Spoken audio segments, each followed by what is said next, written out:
Al-Fatihah.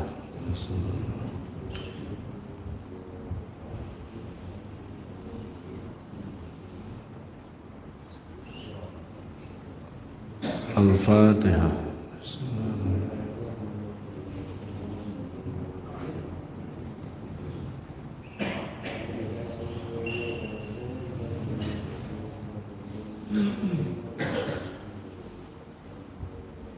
Al-Fatihah.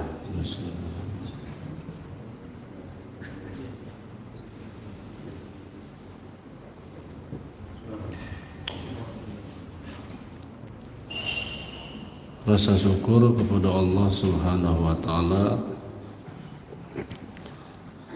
pagi ini kita dapat melaksanakan subuh berjamaah. Semoga ibadah kita diterima dan diridhoi oleh Allah Subhanahu wa Ta'ala. Salawat teriring salam tercurahkan selalu kepada Nabi kita Muhammad sallallahu alaihi wasallam. Yang terhormat para asatiz, para guru, takmir Masjid Nurul Iman, dan seluruh jamaah Bapak Ibu yang semuanya dimuliakan Allah Subhanahu wa Ta'ala.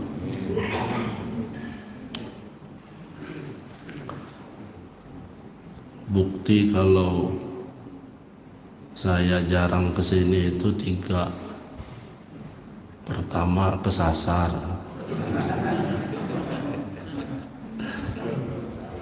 Yang kedua, udah memulai kata MC, tunggu dulu kata. Untung diingati sama MC tadi. Terus yang ketiga, sudah ada meja. Kalau dulu kayaknya duduk kayak. Belum COVID ya. Jadi kayaknya enak juga duduk di sini. Bukan tidak mau hari Ahad kemarin hadir di sini, hanya saja ada juga kajian rutin di Masjid Babus Salam Beringin Raya Kemiling. Bapak Ibu yang dimuliakan Allah Subhanahu wa Ta'ala, saya pun sebenarnya nggak tahu harus mulai dari mana, karena mengingat sepertinya materi yang disampaikan oleh Abuya sudah jarak tempuh jauh. Apalagi jamaah yang saya lihat tadi, ya inilah orangnya ini. mau ke Aruhama, inilah orang-orangnya. Mau ke Nur Said Villa Citra, ya inilah orang-orangnya. Apalagi ada Pak Pramono, pasti bawa tas Pak Pramono. Karena saya tahu isi tasnya itu pertanyaan semua. Makanya sebetulnya saya keder juga kalau ada Pak Pramono. Maka saya lihat-lihat dulu jamaah ini. Wah, aman ini. Begitu saya tengok kiri, waduh bahaya. Ada senior masalahnya ini.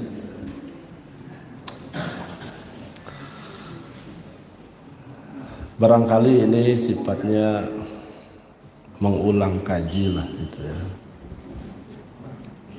Mengulang-ulang barangkali sudah sering, tapi supaya lebih lengket aja.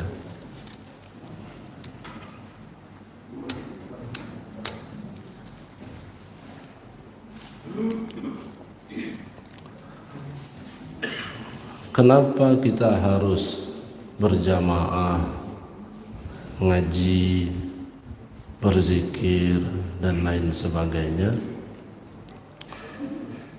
Jawabannya karena kita ingin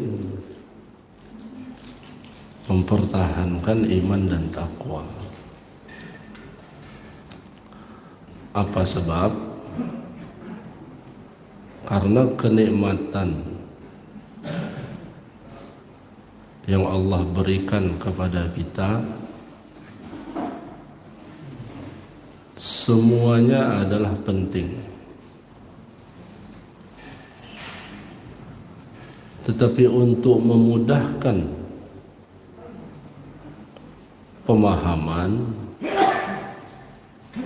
maka diklasifikasi menjadi 3 bagian. Bukan berarti 3 ini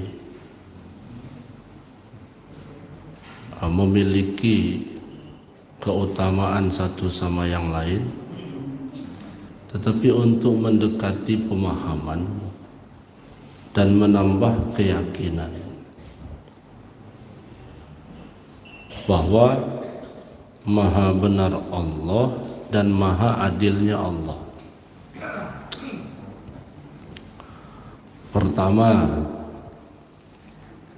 kenikmatan itu terkategorikan penting. Yang kedua, lebih penting. Dan yang ketiga, sangat penting. Yang pertama adalah penting untuk dimiliki, yaitu sandang, pangan, papan. Apa jadinya kalau hidup tidak ada pakaian, tidak ada makanan yang bisa dimakan, tidak ada minuman yang bisa diminum? Berarti posisi itu penting. Apalagi syarat dalam beribadah itu harus menutupi aurat. Hanya yang jadi masalah pada diri manusia ini adalah bagaimana menciptakan rasa syukur terhadap apa yang sudah ada.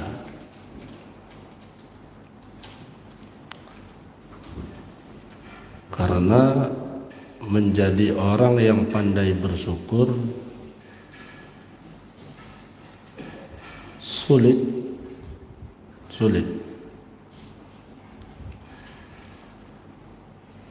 Sering-sering sifat manusia itu selalu kurang, selalu merasa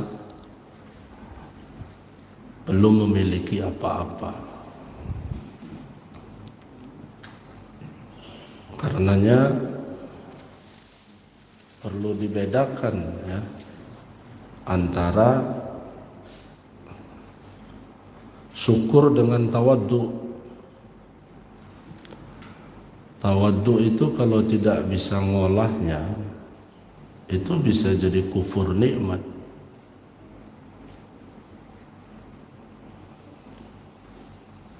Silakan Pak Haji dimohon mimpin doanya. Enggak. Saya nggak bisa sama sekali. Apalagi ditambah bumbu-bumbu kalimat, saya ini bodoh, nggak ada apa-apanya. Hati-hati ngomong begitu. Apakah ngomong itu dengan rasa tawadhu, atau omongan itu bisa jadi kufur nikmat? Ya, lagi-lagi ini kan wilayahnya wilayah hati. Tentu yang tahu persis yang bersangkutan. Kalau berpahaman,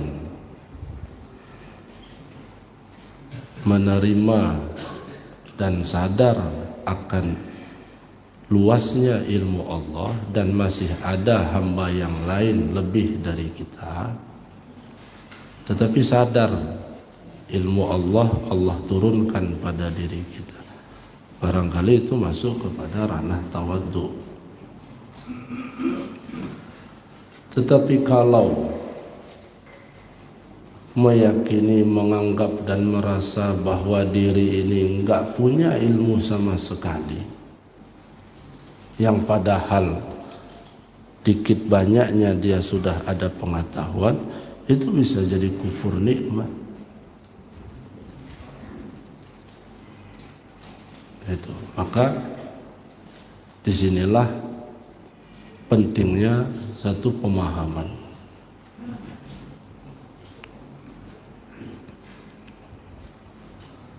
Ya sama saja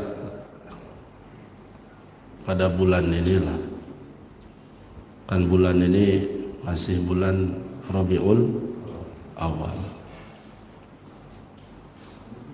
Ada yang setuju diperingati Maulid, ada yang enggak setuju. Saya pikir dua-duanya punya argumentasi. Tapi kalau dikatakan yang menyelenggarakan Maulid tidak ada dalil, itu keliru besar.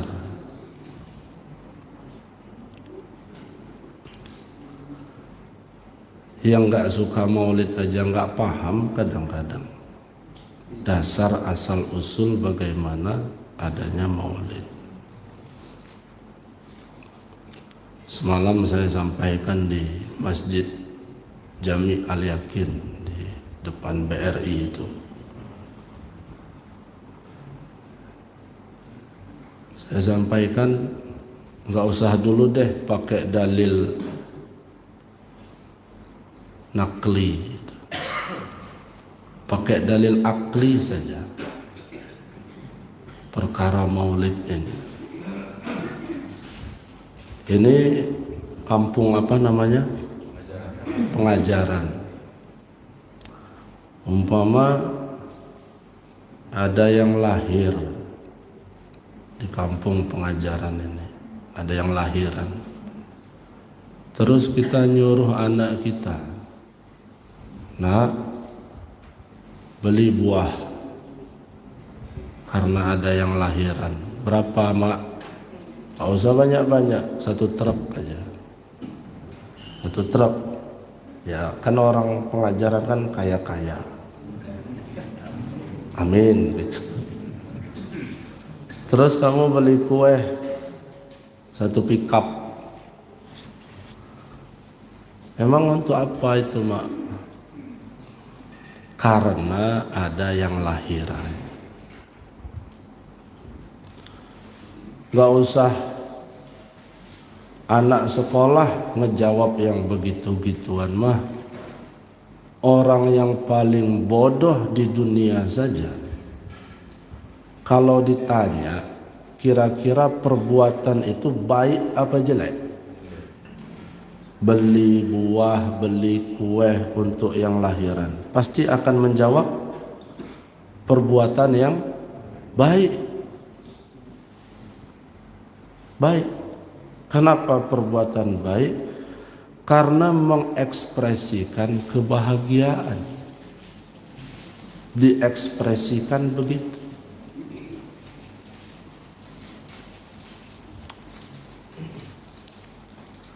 Padahal bayi yang lahir itu juga enggak jelas juga masa depannya itu. Apakah bermanfaat atau membawa mudarat untuk masyarakat.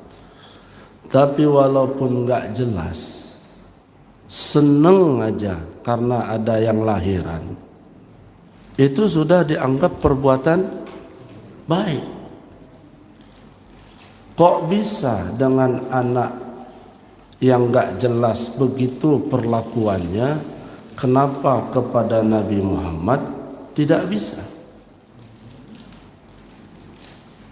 Maka dalam syair Burdah itu ada kalimat, wa kaifa tad'u ila dunya daruratuman.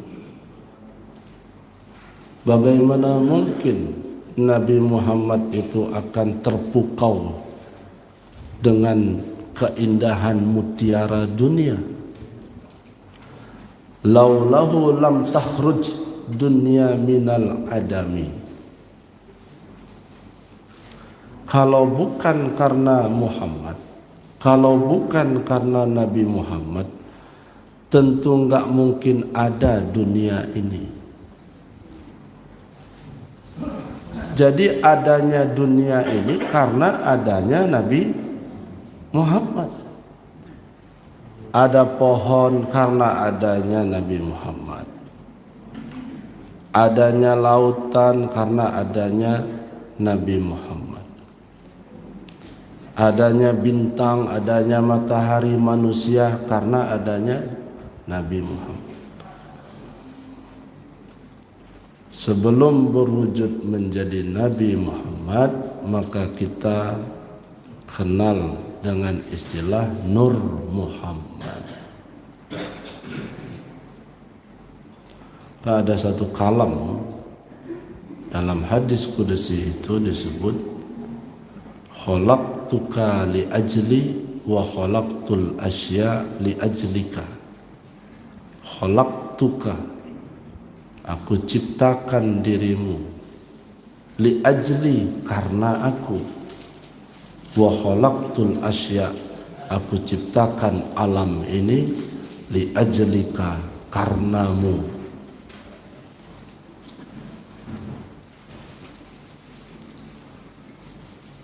Yang pertama merasa gembira dan menyelenggarakan maulid itu bukan di tahun 2023 ini. Salah satu pertama yang senang karena lahirnya Rasulullah Sallallahu Alaihi Wasallam adalah Abu Lahab. Abu Lahab itu walaupun sudah permanen di neraka, walaupun begitu orang itu gitu ya, ditambah ada surat spesial untuk dirinya, tapi dalam beberapa keterangan itu ada kalimat begini, wa yukhaffafu anhu yaumul isnain. Abu Lahab itu diringankan hukumannya pada hari Senin. Kenapa? Karena Abu Lahab memerintahkan kepada budaknya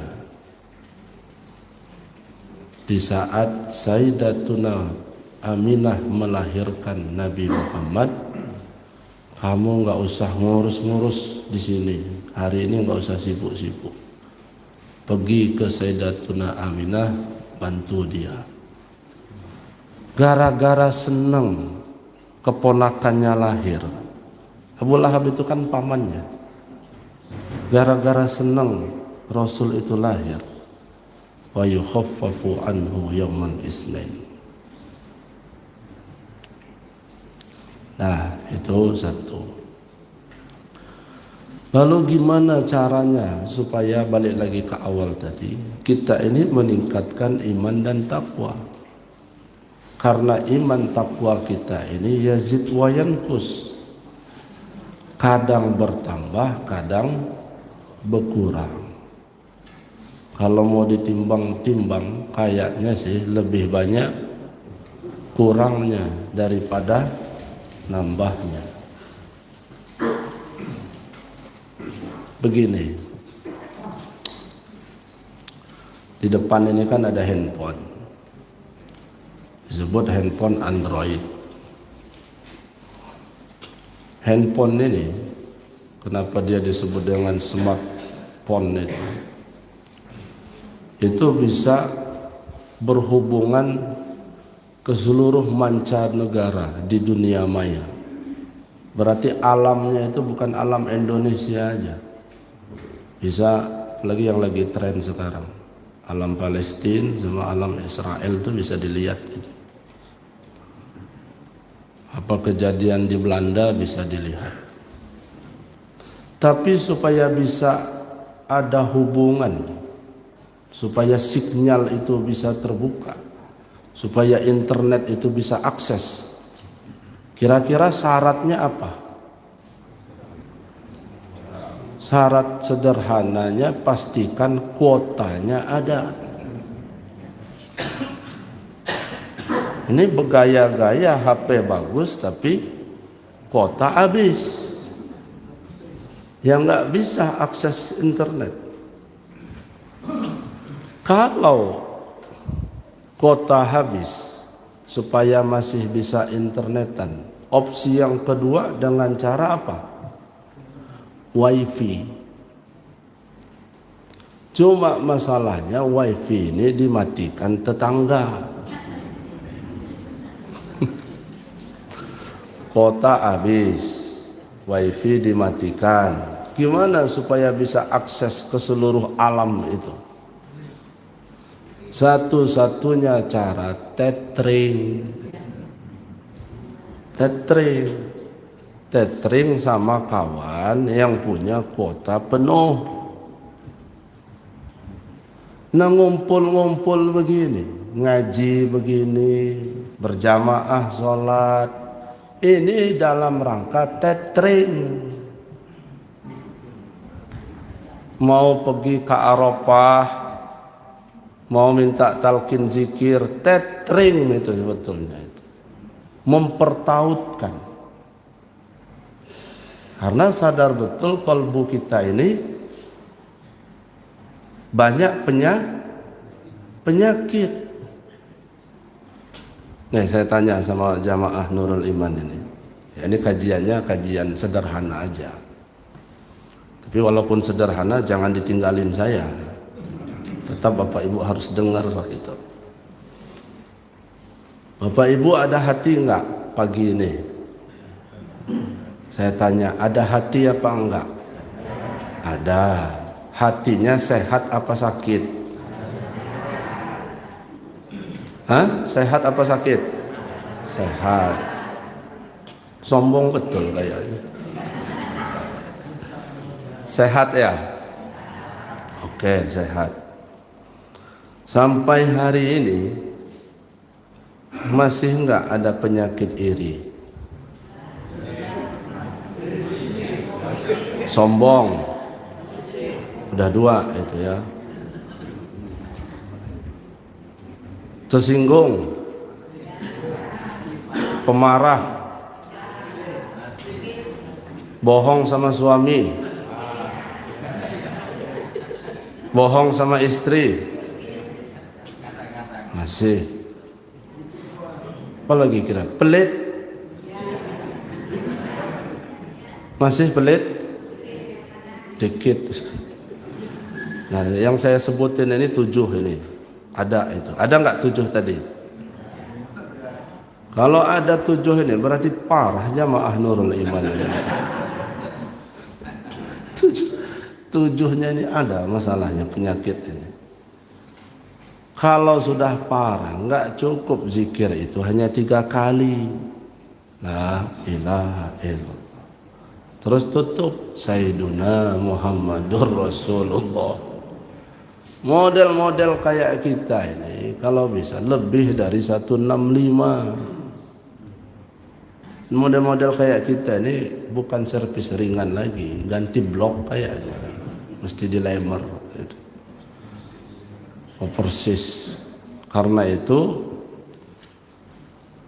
kita mengadakan pengajian, sholat berjamaah itu dalam rangka apa? Mempertautkan hati. Ada satu saja yang hatinya tersambungkan kepada Allah, maka terbawalah diri ini. Maka dalam Al-Hikam itu ada satu kalimat, ajsaduhum fil ardi wa arwahuhum fis sama. Allah punya banyak hamba yang badan di bumi tapi ruhnya itu di aras, di langit. Untuk mempertebal, memperkuat iman takwa, tidak ada jalan. Satu gerbang untuk masuk ke wilayah itu mesti memperkokohkan syahadat. Syahadat. Kita balik ke belakang. Syahadat itu diketahui ada dua. Ada yang disebut dengan syahadat tauhid, ada yang disebut dengan syahadat rasul. Syahadat tauhid itu asyhadu alla ilaha illallah. Syahadat rasul itu wa asyhadu anna muhammadar rasulullah. Dah, satu itu. Dua, fardu syahadat itu ada dua. Yang pertama diikrarkan dengan dua kalimat syahadat. Yang ketiga ditasdik. Yang kedua, yang pertama ditasdikkan ke dalam kalbu. Yang kedua diikrarkan dengan lisan. Dan yang ketiga, ada tiga. Yang ketiga dikerjakan oleh anggota badan. Makanya kalau ada yang mau bersyahadat, itu enggak boleh pengurus masjid itu nunda-nunda. Kalau ada mu'alaf datang ke Masjid Nurul Iman ini, Pak Haji katanya, izin tolong bimbing saya mau masuk Islam. Nah, enggak boleh pengurus masjid itu nunda-nunda walaupun sebentar. Contoh nunda sebentar itu kayak apa? Maaf ya Pak ya, nanti saya bimbing, tapi saya mandi dulu sebentar aja. Nah itu enggak boleh. Kenapa enggak boleh? Yang menjamin yang mau bersyahadat nunggu mandi terus dia masih hidup selesai dari mandi siapa? Ada dua kemungkinan yang mati waktu itu. Yang nunggu mau bersyahadat atau yang membimbing. Dua-duanya punya potensi untuk mati waktu itu. Jadi kalau seandainya ditunda, maka gagallah dia masuk Islam itu. Sebisa-bisa mungkin ikrarkan langsung. Dan terlalu aneh aja lah. Kalau alasan terlambat membimbing itu gara-gara berita acara saksi syahadat belum diprint. Nah, itu apalah itu. Orang mah bimbing dulu syahadat, ngeprint berita aja belakangan. Apalagi sampai ngomong, tunggu dulu ya Pak ya. Ini saya lagi nyuruh pengurus saya supaya ke Gramet dulu beli kertas. Iya, kalau datang dia, nggak taunya pergi hilang.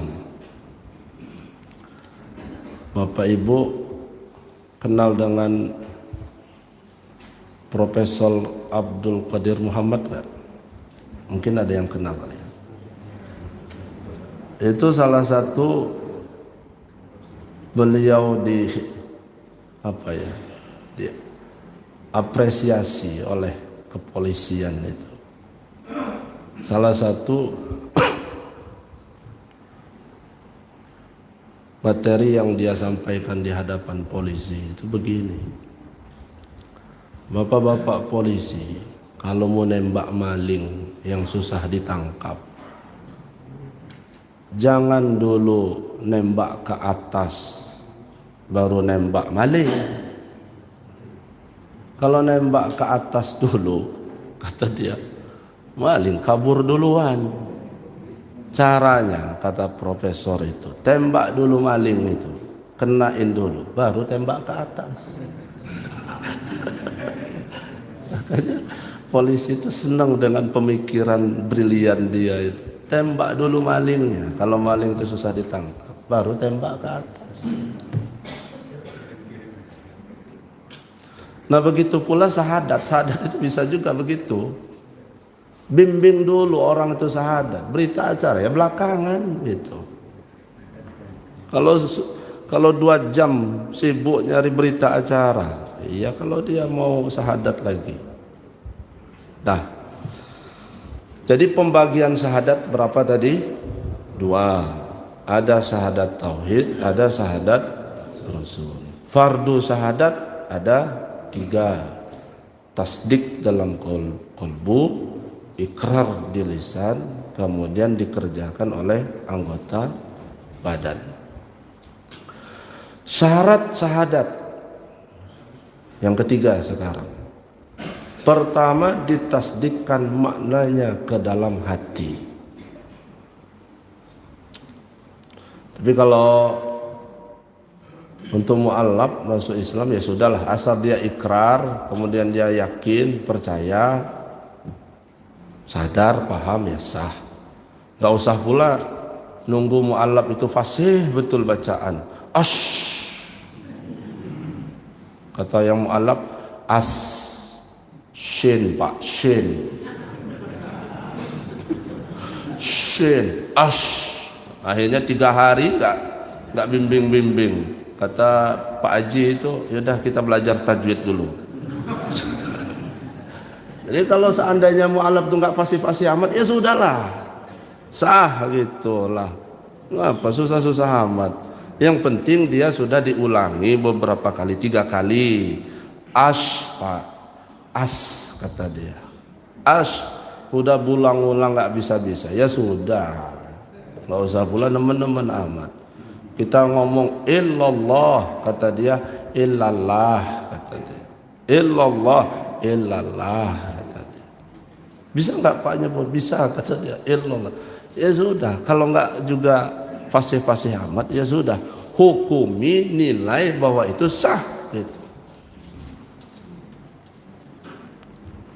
Yang pertama, syarat syahadat itu apa?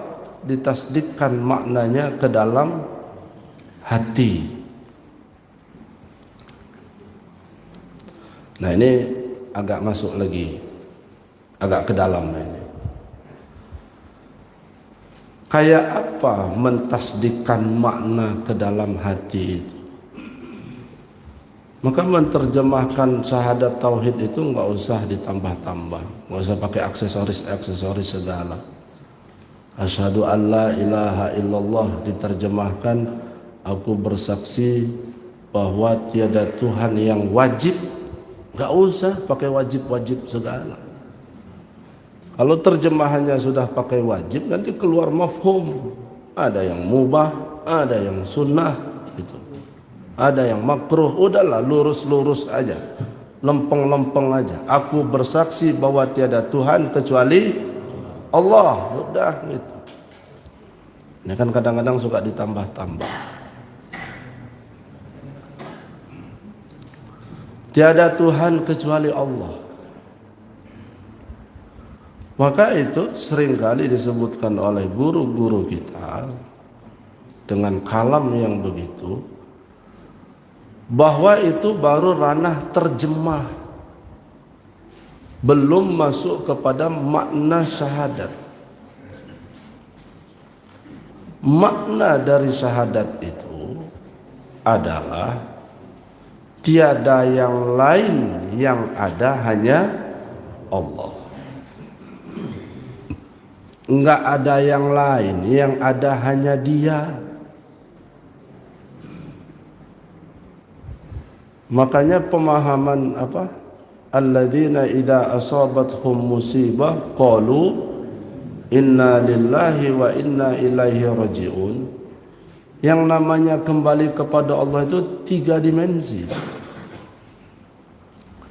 Yang pertama adalah tubuhnya yang kembali kepada Allah. Yang kedua adalah qalbu, keyakinan kembali kepada Allah. Dan yang ketiga adalah rasa pada sir kembali kepada Allah. Jadi kembali kepada Allah itu jangan nunggu mati. Dalam hadis itu disebutkan mutu qabla an tamutu. matilah kamu sebelum mati. Kalau bahasa Qur'annya wala tamutunna illa wa antum muslim. Ya kalau terjemah bebasnya, dan kalian jangan mati atau meninggal kecuali dalam keadaan Islam. Tapi kalau terjemah mantiknya ya enggak begitu. Terjemah ilmu mantiknya wala tamutunna illa wa antum muslimun. Jangan dulu wafat, jangan dulu meninggal kalau belum sampai ke Allah. Ya, cuma lagi muncul lagi masalah. Nah, yang menentukan wafat itu siapa? Pak Ustadz itu.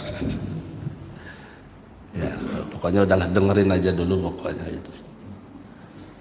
Jangan dulu wafat, jangan dulu meninggal kalau belum sampai kepada Allah. Nah, untuk memudah-mudahkan paham,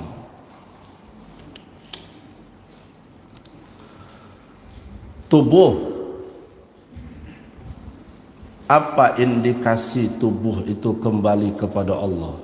Indikasinya adalah segala aturan perintah larangan Allah ditaati. Kata Allah sholat, badannya sholat. Kata Allah puasa, badannya puasa.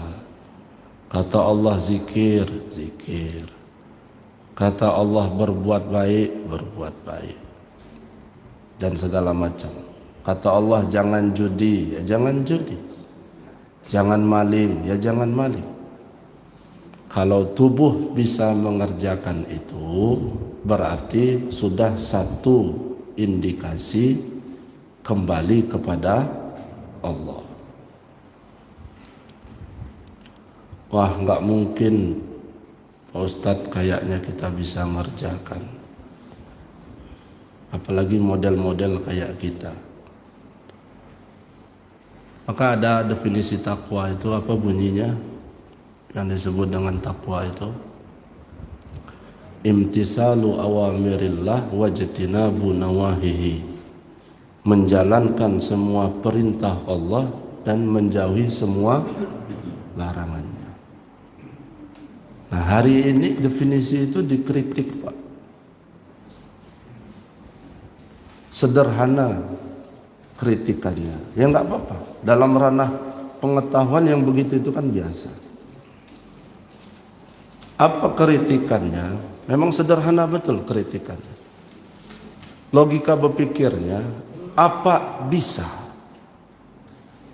model kayak kita ini mengerjakan semua perintah Allah, menjauhi semua larangannya? Sholat sudah kan berjamaah. Tapi waktu selesai sholat berjamaah, zikir apa enggak? Zikir, sudah kan? Setelah selesai zikir, ngumpul, ngobrol. Ngobrol itu bisa ngebagus-bagusin orang, bisa ngejelek-jelekin orang.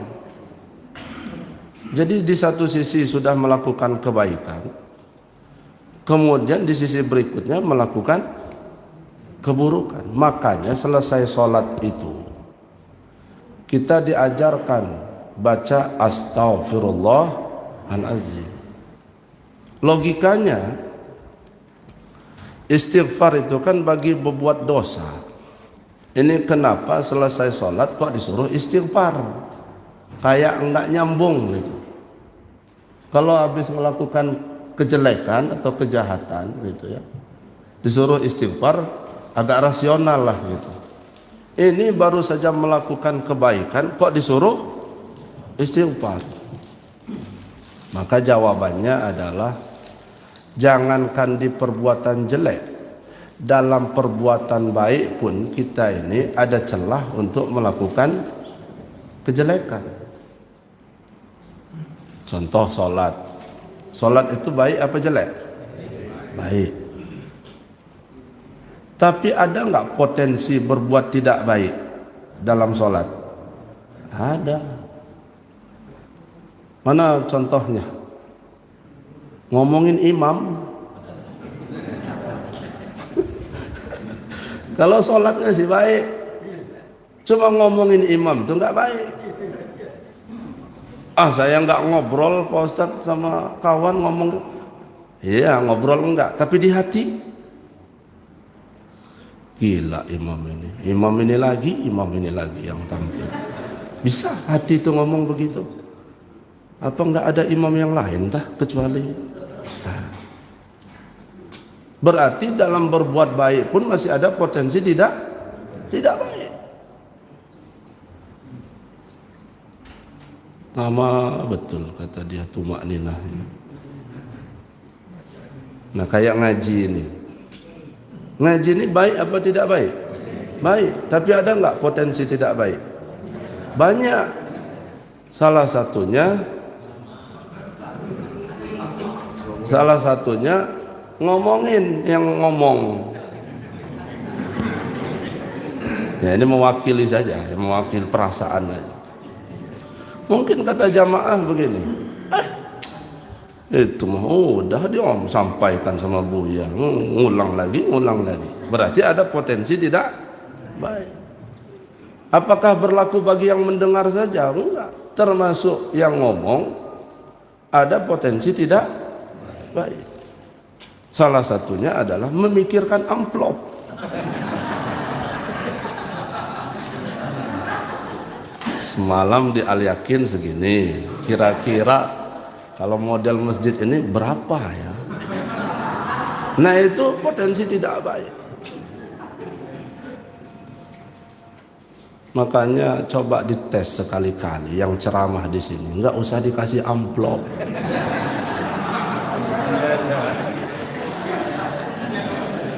Dites sekali-kali, benar nggak Ustadz ini ikhlas gitu. Jangan berdalil-dalil aja ikhlas itu. Ikhlas tingkatkanlah iman dan takwa. Enggak dikasih amplop, merengut. Begitu minggu depan ditelepon, bisa Ustaz ngisi kajian Ahad besok? Enggak bisa. Masjid mana itu? Itu Nurul Iman. Ingat dia memori kemarin. Apa kata dia? Cuman kue goreng 2, lemper 1 kata. Nah artinya kenapa selesai sholat kita disuruh istighfar? Karena jangankan yang nggak baik, dalam perbuatan baik saja kita masih punya peluang potensi untuk salah.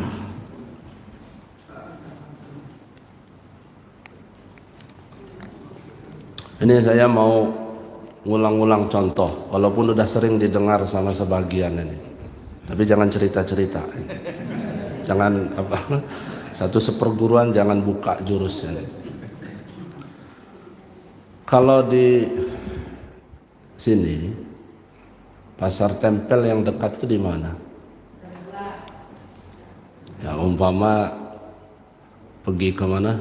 Kintung lah. Kejauhan ya. Bumi Waras ya, Bumi Waras. Udah nggak usah ribut gara-gara ya. Laju estegoran lagi kita gara-gara ya. Nah umpama di Bumi Waras ada mbah-mbah jualan bayam. Nih kriteria mbah itu. Enggak sekolah, terus ilmunya enggak dalam-dalam amat, lusuh, bau, enggak sewangi kayak orang di kampus, peot, ya namanya mbah itu, enggak menarik lah dilihat itu. Pakaiannya compang-camping, ngejual bayam seharga 3.000. Oleh jamaah Nurul Iman dibeli 2 ikat, berarti 6.000. Bukan itu. Berarti total berapa? 6.000. Oleh pengurus, oleh jamaah Nurul Iman dikasih uang 5.000 satu, 2001. Berarti berapa? 7.000. Si Mbah ini untung lebih 1.000. Hanya untung lebih 1.000. Mbah ini sampai ngomong, nuhun do, makasih do, makasih ya Allah, ya Rabb, alhamdulillah. 1.000 itu digini-gini, alhamdulillah, bolak balik. Hanya gara-gara untung 1.000, nyebut alhamdulillah bisa lebih 10 kali berbolak balik. Enggak sekolah, enggak punya pergaulan yang luas, bau lusuh, tapi dapat 1.000 bolak balik. Makasih ya Allah, alhamdulillah. Kita yang di dalam masjid ini punya uang di bank 10 juta pagi ini di ATM, masih ngeluh, susah nyebut alhamdulillah, malah ngomong sama Tuhan mestinya 20 ini mestinya, kok malah 10. Nah, jadi andaikan dua hamba ini dihadapkan di hadapan Allah, jangan-jangan Allah itu lebih milih si Mbah itu daripada kita yang kata orang kita betitel, yang kata orang kita terhormat, yang kata orang kita punya pangkat. Gitu Pak, dalam masalah ruhani ini. Kayak ini namanya masjid apa musola? Masjid. Tempat suci apa kotor? Suci. Tapi jangan salah, walaupun masjid ini tempat suci, tapi yang masuk ke dalam masjid enggak semuanya hatinya suci. Betul enggak? Nah, biasanya yang ngomong betul itu karena enggak jadi pengurus biasanya. Kemudian pasar itu tempatnya kotor, tapi enggak semua orang yang nongkrong di pasar itu hatinya kotor. Untungnya belajar tasawuf. Ngapa sih harus belajar tasawuf? Belajar tasawuf ini supaya ngeredam keakuan. Makanya apa tadi? Balik lagi ke syahadat tadi, tiada Tuhan kecuali Allah. Tapi kalau maknanya adalah enggak ada yang lain, yang ada hanya Allah. Terus yang kedua adalah kayak apa orang kembali kepada Allah dengan mentasdikkan kolbu. Itu ada hadis kudusi, Bapak beli ke Ali Idrus keluar dari pengajian ini nanti, beli kitab namanya Al-Anwarul Qudusiyah. Al-Anwarul Qudusiyah banyak sekali situ, di dalamnya muatannya hadis-hadis kudusi semua. Nih hadis kudusi yang kalau sudah tajam masalah tauhid itu. Idza ahbabtuhu, kalau aku sudah mencintai hambaku, kata Allah, kuntu sam'ahu alladhi yasma'u bihi, aku yang menjadi pendengarannya di saat dia mendengar. Wa basarahu alladhi yubsiru bihi, aku yang menjadi penglihatannya di saat dia melihat. Dan seterusnya lah, baca sampai selesai itu. Jadi yang namanya tauhid, yang namanya satu itu ya satu, bukan dua. Nih kalau mau dipretelkan, baru betul yang disebut tauhid itu begini: satu pendengaran, satu penglihatan, satu kehendak, satu kuasa. Itu namanya. Kalau masih merasa diri ini yang punya, belum. Makanya kalau tamsilannya begini, Pelek motor itu kan dibagi dua. Ada yang jari-jari, ada yang racing. Gitu kan? Yang racing itu ada palangnya 3. Itu jari-jari racing itu, kalau dia posisi berhenti, maka ada celah yang kosong. Tapi kalau roda atau velg itu diputarkan, maka yang kelihatan akan tertutup. Masukkan tongkat atau kayu, kira-kira bisa tembus apa enggak? Enggak bisa. Gimana cara supaya bisa tembus? Berhentikan dulu apanya? Velgnya berhentikan dulu, baru bisa masuk itu kayu atau tongkat. Artinya apa? Artinya kalau kita masih selama ini merasa ada, merasa kuasa, merasa bisa dan lain sebagainya itu, maka nggak akan terjadi, ini istilah saya saja, kemufakatan atau enggak klop antara iradah dia dengan kehendak kita. Kenapa iradah dia dengan kehendak kita kadang-kadang berlainan? Karena kitanya juga berbeda, berjalan dengan kehendak sendiri. Makanya mukjizat lahir, karomah muncul. Karomah lahir, mukjizat lahir, karomah muncul. Itu kalau hamba itu sudah betul-betul berserah diri. Bahasanya tawakal, kalimahnya la haula wala. Kalau sudah nyerah, ya baru dia yang berjalan, dia yang berkehendak, dia yang bergerak. Contoh, ibu sayang enggak sama suami ibu? Enggak. Sayang. Umpama suami ibu ngomong begini, "Bu, tolong dong buatin teh." Bisa aja si ibu itu, ini ibu di luar ya, bukan ibu di sini ya, bukan. Bisa aja ibu itu ngomong begini, "Teh. Kerja sana," umpama begitu. Enak aja nyuruh bikin teh. Kenapa bisa ngomong begitu? Karena posisi suami lagi sehat. Coba kalau suami posisi tekapar,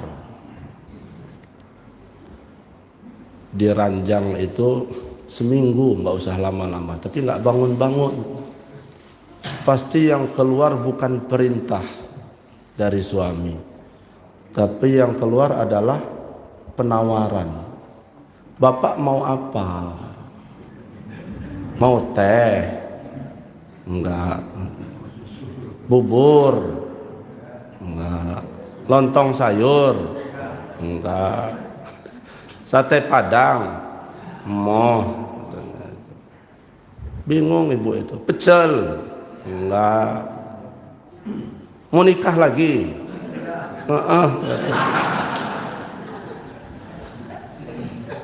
Nah, jadi syarat supaya ditawar itu apa? Tekapar dulu syaratnya.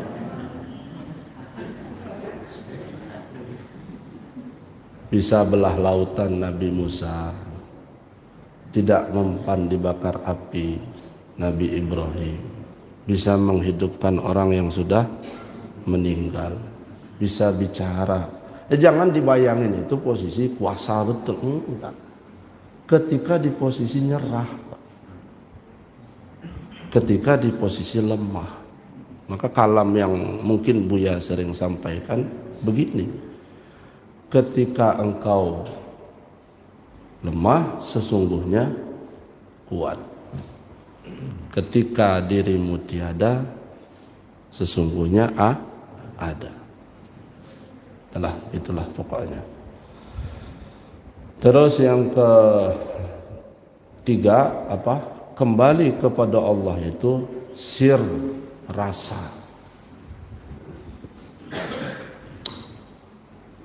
Contoh kalau bicara masalah rasa ini,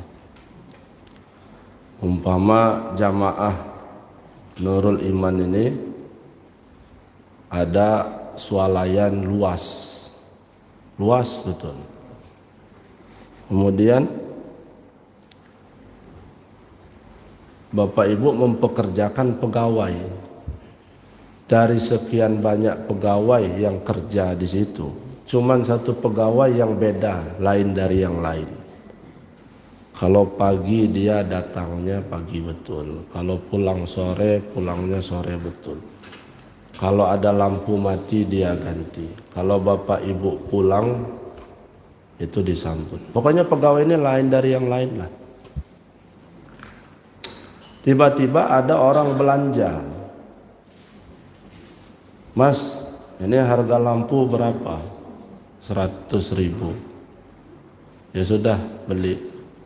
Terus yang belanja itu nanya, ini yang punya swalayan ini siapa? Dia jawab, saya, kata dia. Yang punya halaman itu, saya.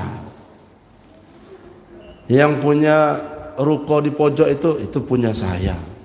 Didengar sama Bapak Ibu, nyata-nyata itu bukan milik dia.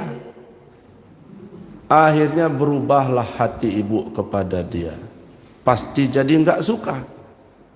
Enggak suka itu sebabnya parah. Apa? Ngaku-ngaku bukan miliknya tapi diakui. Bisa saja Bapak Ibu ambil surat kertas, mulai hari ini out, berhenti.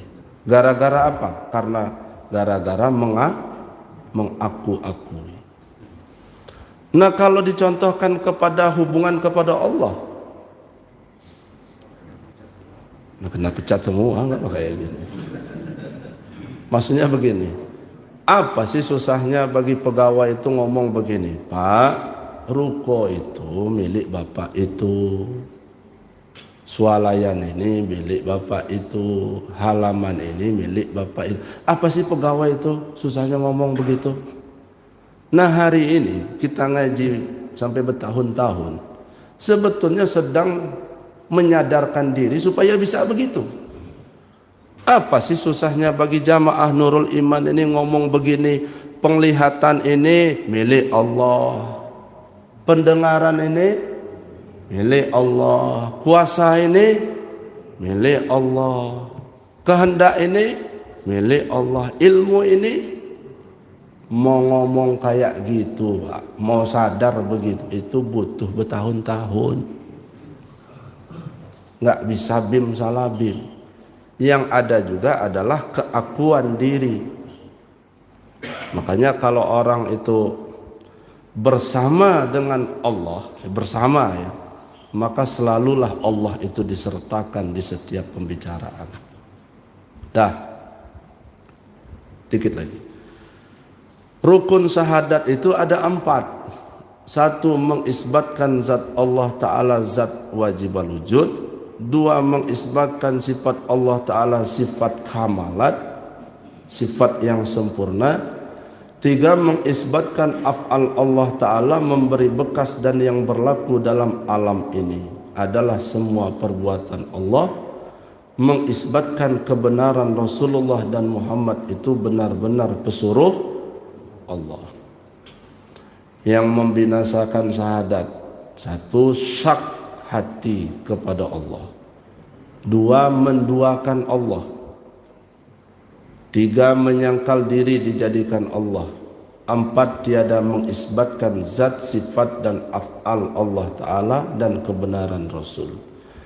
Dari syahadat 2 tadi, syahadatain tadi, maka terbagikan zikir kalam itu menjadi 3. Yang pertama adalah zikir la ilaha illallah. Yang kedua adalah zikir Allahu Allah. Dan yang ketiga adalah zikir hu.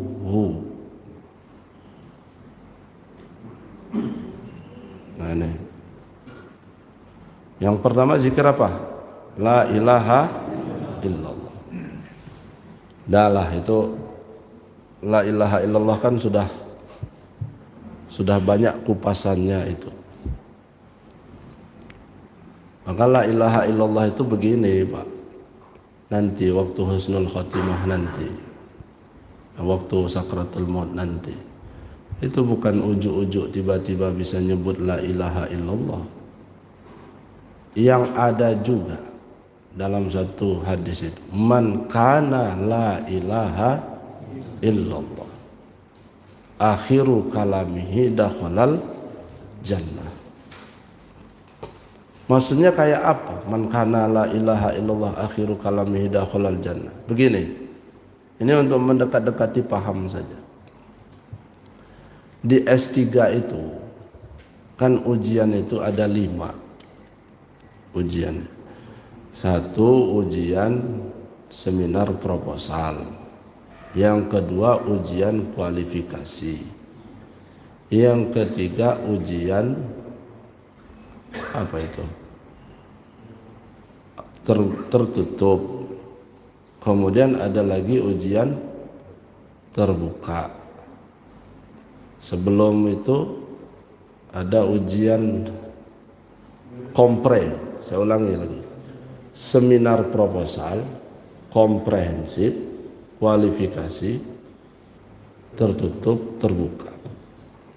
Sering-sering kalau sudah selesai dari ujian terbuka, itu ketua sidang ngomong begini, begitu sudah keluar nilai. Setelah memperhatikan ujian atas nama titik-titik, nomor NPM titik-titik, melihat, menimbang, memperhatikan dari nilai selama 2 tahun, atau nilai proposal, nilai komprehensif, nilai kualifikasi, terbuka, tertutup, maka yang bersangkutan diberi nilai 3,9 dengan predikat cum laude. Nah itu bisa menghasilkan nilai itu setelah melihat nilai-nilai sebelumnya. Orang nyebut la ilaha illallah saat sakratul maut, bisa nyebut la ilaha illallah, itu dilihat dulu kejadian-kejadian sebelumnya. Gimana puasa dia selama ini, gitulah. Gimana zakat dia selama ini, gimana hubungan dia sama keluarga selama ini, gimana hubungan sama tetangga selama ini. Sebab ada judulnya banyak zikir, tapi masih ngusilin tetangga. Judulnya aja banyak zikir. Ada enggak? Di sana apa di sini? Kok bisa ngamalin zikir banyak sama pasangan enggak harmonis? Bawaannya mau temperamen aja. Judulnya ngaji, tapi setelah banyak ngaji dia ngomong begini, mulai sekarang kamu gak usah tidur sini, tidur sana, sini saya mau berhubungan kepada Allah Subhanahu. Gila itu orang berarti. Enggak, maksudnya begini, kalau ngaji benar, kalau sholat benar, kalau zikir benar, enggak mungkin Pak sama orang itu enggak baik. Kalau ada tiba enggak baik, berarti ada yang salah dengan kita. Adapun orang enggak suka dengan kita, ya jangankan kita. Sama Nabi Muhammad aja banyak yang enggak suka.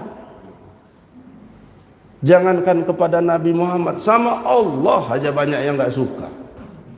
Kalau suka mah ya Islam semualah ini. Maka ngacaknya itu begitu, ngacaknya jangan ngacak sama tetangga. Ngacaknya kepada Nabi Muhammad, ngacaknya kepada Allah Subhanahu wa ta'ala. Artinya apa? Pendam dalam-dalam keinginan Bapak Ibu agar semua masyarakat ini suka dengan kita. Itu hukumnya mustahil. Mustahil. Yang ada juga adalah berbuat baik sebaik-baik mungkin, sebanyak-banyak mungkin. Adapun orang nggak suka, ya namanya nggak suka. Dah, itulah. Lalu ada lagi zikir Allah Allah. Nah ini di media sosial ini. Sekarang banyak juga yang penceramah-penceramah itu ngomong begini, untuk apa itu zikir Allah Allah, kata dia. Kalau zikir itu yang benar, kata dia, harus dimuqayyadahkan dengan kalimah yang lain. Subhanallah baru zikir, kata dia. Alhamdulillah baru zikir. Allahu Akbar baru zikir.